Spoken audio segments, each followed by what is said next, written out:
Marie-Laure, on s'intéresse au retour des carnivores ici dans la région. Si on commence par le chat forestier, comment il se comporte lui? Alors le chat forestier se porte bien dans notre région. Le territoire lorrain fait partie du bastion de ces populations. Mmh. Ce territoire présente toutes les caractéristiques pour accueillir ce petit félin. Donc, il se plaît très bien sur le territoire lorrain. Aujourd'hui, le chat forestier est présent aussi sur l'ensemble du massif vosgien. Oui. Et il a aussi recolonisé en plaine alsacienne jusque sur les bords du Rhin. OK. Donc pas trop d'inquiétude pour le chat forestier? Non, pas trop Non. d'inquiétude, il est plutôt en bonne situation. Le loup, on en est où?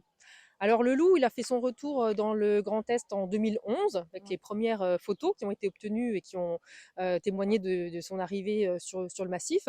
Assez rapidement, il s'est constitué en meute Mmh. puisque en 2013, on a pu mettre en évidence une première reproduction. Bon, par contre, la dynamique n'a pas été vraiment dans la durée, puisque après cette première reproduction, on n'a plus de nouveaux événements de reproduction de l'espèce. Néanmoins, le loup est toujours présent dans le Grand Est. On le détecte encore régulièrement sur les Hauts-de-Vosges et à différents endroits du massif vosgien. Et on a également une présence installée aujourd'hui en Haute-Marne et dans l'Aube. Mmh. Donc, c'est une dynamique qui est quand même relativement lente, hein. Ça fait plus de 10 ans maintenant qu'on a eu le premier individu arrivé.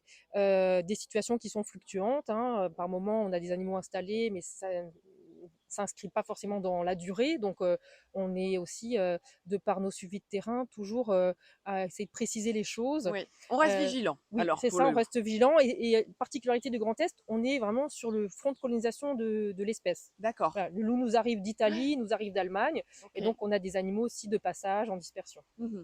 Alors pour le lynx, je vais rester avec Claude, hein, puisque il est bien impliqué dans le lynx.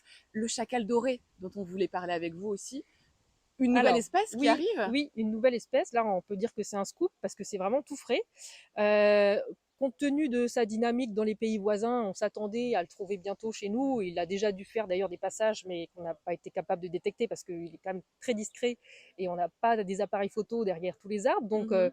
mais là, grâce au suivi du lynx dans les Vosges du Nord, sur un de nos appareils photo, on a un beau cliché qui nous montre le premier chacal doré avéré pour le Grand Est. Donc une photo qui date du mois d'avril Ah, c'est tout récent alors. 2023. Donc OK. c'est vraiment tout frais. Ouais. D'accord, et là, c'est une introduction naturelle Alors de oui, c'est l'animal. une arrivée naturelle Mmh. depuis son aire de présence d'origine dans les Balkans. Mmh. Il progresse vers le nord et l'ouest de l'Europe et on le trouve maintenant assez naturellement arrivant en France. OK. Eh bien, on fera un point aux prochains entretiens de la biodiversité alors. Avec plaisir. Merci Marie-Laure.